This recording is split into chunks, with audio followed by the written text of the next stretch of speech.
अभी मैं एक प्रॉब्लम को डिस्कस करूंगा। इस प्रॉब्लम को जेईई मेन 2024 में पूछा गया है। देखिए क्वेश्चन आपका क्या है कि यह ball rolls off the top of a stairway with horizontal velocity u.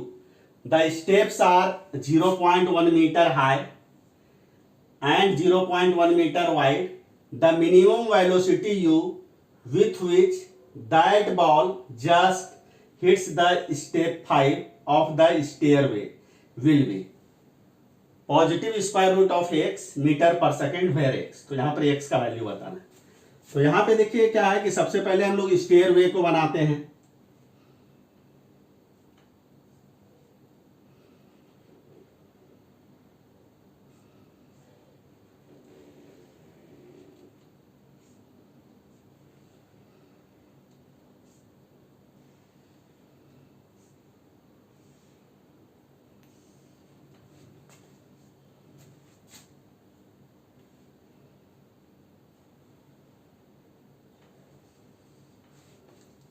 ये देखिए ये टॉप ऑफ द स्टेयरवे आपका, ये आपका टॉप ऑफ द स्टेयरवे हो गया आपका। ये आपका स्टेप आपका फर्स्ट हो गया, ये स्टेप आपका सेकंड हो गया, ये स्टेप आपका थर्ड हो गया, ये स्टेप आपका फोर्थ हो गया, ये स्टेप आपका फिफ्थ हो गया। तो यहाँ देखिए टॉप ऑफ द स्टेयरवे पर आपका क्या है, एक बॉल आपका रोल कर रहा है, यानी बॉल आपका रोलिंग मोशन में है और वो रोल कर रहा है कितना हॉरिजॉन्टल वेलोसिटी से, यू हॉरिजॉन्टल वेलोसिटी से। तो मान के चलिए इसका एज यानी इस पॉइंट पर उस बॉल का जो वेलोसिटी आपका हॉरिजॉन्टल डायरेक्शन में आपका क्या है, आपका यू है। तो हम लोग क्या करते हैं कि जो टॉप का जो राइट मोस्ट आपका एज है, इसी को हम लोग क्या है, इसी को हम लोग ऑरिजिन मान लेते हैं। यही हमारा आपका क्या है, ऑरिजिन है। और जिस समय ये आपका टॉप के राइट मोस्ट एज पर जिस समय है, उस टाइम को हम लोग एट t = 0 यहां ले लेते हैं हम लोग। और हॉरिजॉन्टल डायरेक्शन में ही हम लोग यहाँ पर हम लोग क्या है, हम लोग यहाँ पे हम लोग positive direction of x axis हम लोग ले लेते हैं हॉरिजॉन्टल डायरेक्शन में।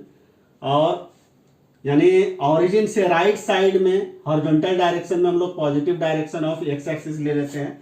और वर्टिकली डाउनवर्ड डायरेक्शन में यहाँ पर हम लोग क्या करते हैं कि positive direction of y axis को हम लोग ले लेते हैं आपका वर्टिकली डाउनवर्ड डायरेक्शन में। यही हमारा आपका क्या है, positive direction of y axis है।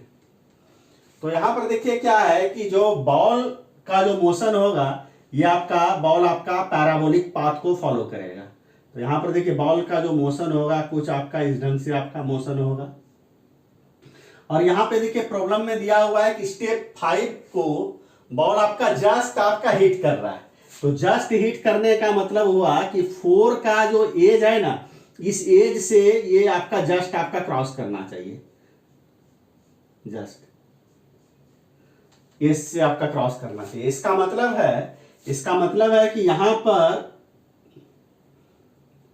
बॉल का हॉरिजॉन्टल डायरेक्शन में जो आपका डिस्प्लेसमेंट होना चाहिए, ये डिस्प्लेसमेंट आपका यहां से यहां देखिए एक स्टेप आपका कितना आपका मीटर आपका वाइड है, 0.1 मीटर वाइड है। तो ये भी 0.1, ये भी 0.1, ये भी 0.1, ये भी 0.1 और ये भी 0.1। तो अगर इसको अगर हम लोग x अगर मानते हैं तो ये भी हमारा आपका क्या हो गया, x हो गया। ये भी हमारा आपका क्या हो गया, x हो गया। और ये भी हमारा आपका क्या हो गया, x हो गया। यानी कहने का मतलब यहां पर आपका क्या हो जाएगा, आपका x से बेटर होगा कि यहाँ पे हम लोग स्मॉल d मान लेते हैं। इसको भी स्मॉल d ले लीजिए, इसको भी स्मॉल d ले लीजिए, इसको भी स्मॉल d ले लीजिए, इसको भी स्मॉल d ले लीजिए। तो इसका मतलब है कि यहां पर देखिए ये आपका 4 स्टेप का राइट मोस्ट, यानी 4 स्टेप्स का जो आपका राइट मोस्ट आपका एज है, इसको ये जस्ट मान के चलिए आपका क्रॉस कर रहा है आपका एट t = t पर। यानी कहने का मतलब है कि अगर स्टेप 4 का राइट मोस्ट एज को ये जस्ट अगर आपका क्रॉस करेगा, तो उस कंडीशन में ये आपका क्या है, जो स्टेप आपका 5 है उसको वो जस्ट आपका क्या है, आपका हिट कर देगा। तो इस कंडीशन में आपका क्या हो जाएगा कि t = 0 से लेके t के बीच में ही हम लोगों को यहां पर आपका कैलकुलेशन करना है। क्योंकि अगर हम लोग स्टेप 4 का जो राइट मोस्ट एज से अगर बॉल जस्ट आपका क्रॉस कर गया, तो मेरा यहां पर काम हो जाएगा आपका। तो हम लोग यहाँ पर जो भी कैलकुलेशन करेंगे वो t इक्वल टू 0 से लेके t इक्वल टू t के बीच में।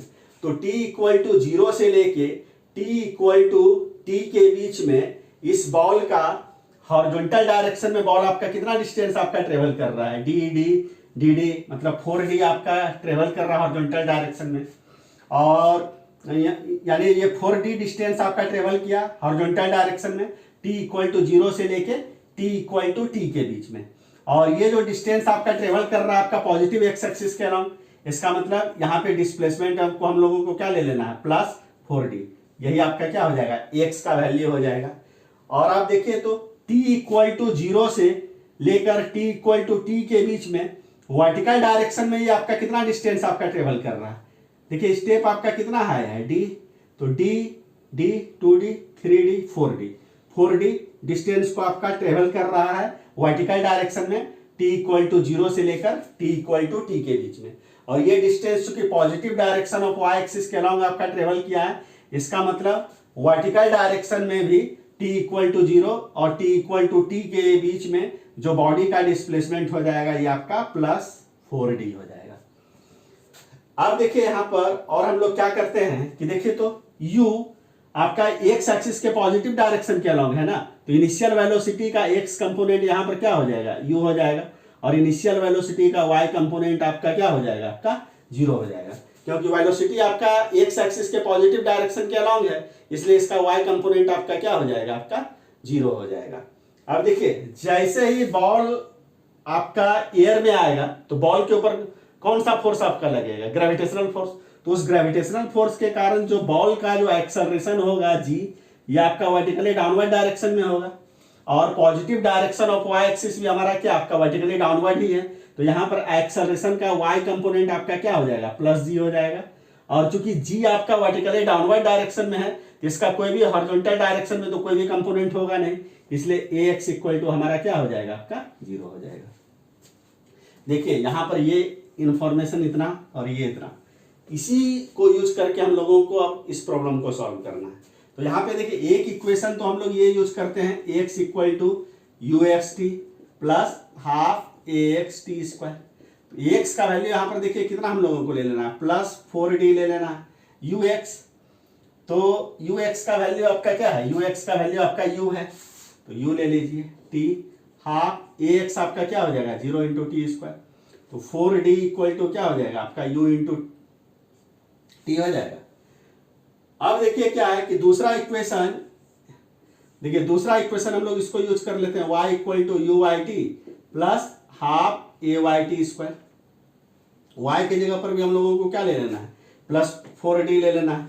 अब देखिए तो इनिशियल वेलोसिटी का y कंपोनेंट यहाँ हमारा आपका क्या है, 0 इंटू टी हो जाएगा, हाफ ए वाई के जगह पर देखिए तो क्या है आपका प्लस g है, तो प्लस g ले लीजिए, और ये आपका क्या हो गया, यहाँ पे टी स्क्वायर हो गया, तो 4d इक्वल टू आपका हमारा आपका क्या हो गया, हाफ जी टी स्क्वायर हो गया। अब देखिए यहाँ से देखिए अगर t का वैल्यू को यहाँ से अगर निकाला जाए तो यहाँ से t का वैल्यू देखिए तो क्या हो जाएगा, आपका 4d/u नहीं हो जाएगा, और इसी t का वैल्यू देखिए इस इक्वेशन में हम लोग रख देते हैं, तो क्या हो जाएगा, 4d equal to half ji 4d/u का क्या हो जाएगा, होल स्क्वायर हो जाएगा। इसको आप सॉल्व करिए तो 4d equal to half g multiplied by 4d/u multiplied by आपका क्या हो जाएगा, 4d/u हो जाएगा। देखिए तो एक 4d कैंसिल आउट हो गया, यहाँ देखिए ये जो 2 है इससे ये कैंसिल आउट हो गया आपका 2, यानी कहने का मतलब लेफ्ट हैंड साइड में 1 आपका बचा, राइट हैंड साइड में क्या बचा, 2g डिवाइडेड बाय आपका क्या बचेगा, आपका यानी 2gd डिवाइडेड बाय क्या बचा, आपका u स्क्वायर। यानी कहने का मतलब यहाँ पर आपका हो गया, क्रॉस मल्टीप्लाई कर दीजिए तो u स्क्वायर इक्वल टू आपका क्या हो जाएगा, 2gd हो जाएगा, तो u बराबर आपका क्या हो जाएगा, positive square root of 2gd नहीं हो जाएगा, तो 2g का वैल्यू हम लोग 10 ले लेते हैं, और 10 दिया हुआ है प्रॉब्लम में, और d का वैल्यू क्या ले लेना, 0.1, तो 0.1, इसको जब आप सॉल्व करिएगा तो क्या हो जाएगा, आपका √2 नहीं आ जाएगा। इसका मतलब u का वैल्यू यहाँ पर आपका क्या है, √2 है, और प्रॉब्लम में दिया हुआ है u का वैल्यू देखिए प्रॉब्लम में आपका कितना दिया हुआ है, आपका √x दिया हुआ है, और हम जो u का वैल्यू कैलकुलेट किए √2, इसका मतलब x के जगह पर क्या होना चाहिए, आपका 2 होना चाहिए। तो यहाँ पर जो आंसर होगा ये आपका क्या हो जाएगा, 2 हो जाएगा। तो देखिए इस प्रॉब्लम का जो मेन आपका जो कॉन्सेप्ट आपका यही था कि यहां पर आपको सिर्फ करना क्या था इस प्रॉब्लम में कि इस बॉल का यानी हॉरिजॉन्टल डायरेक्शन में वेलोसिटी उतना आपको लेना है जिसके कारण ये आपका क्या है कि जो आपका फोर्थ स्टेप है, फोर्थ स्टेप के राइट मोस्ट एज को ये जस्ट आपका क्या है, जस्ट आपका क्रॉस कर जाए, जस्ट क्रॉस करा देना है। इसका मतलब यहां पर आपको यह समझना है कि यहां पर गलती से भी यहां तक के लिए आपका कैलकुलेशन नहीं करना है, यानी जो वर्टिकल डिस्प्लेसमेंट है ये आपका 5D यहां पर आपको लेना आपको नहीं है। सिर्फ आपको करना क्या है कि जो फोर्थ स्टेप का जो राइट मोस्ट एज है इसको यहां पर जस्ट आपका क्रॉस कर देना है। इसका मतलब फोर्थ स्टेप के राइट मोस्ट एज को जिस समय ये जस्ट आपका क्रॉस कर रहा होगा ना, उस समय और t = 0 के बीच में ही हम लोगों को हॉरिजॉन्टल डिस्प्लेसमेंट को लिखना है और वर्टिकल डिस्प्लेसमेंट को लिख के सारा का सारा यहां पर हम लोगों को कैलकुलेशन कर लेना है। तो इस प्रकार से इस क्वेश्चन को मैंने सॉल्व कर दिया। अगर इस क्वेश्चन के सॉल्यूशन को समझने में आपको कहीं भी किसी भी ढंग का डाउट आएगा तो आप कमेंट आप जरूर कीजिएगा।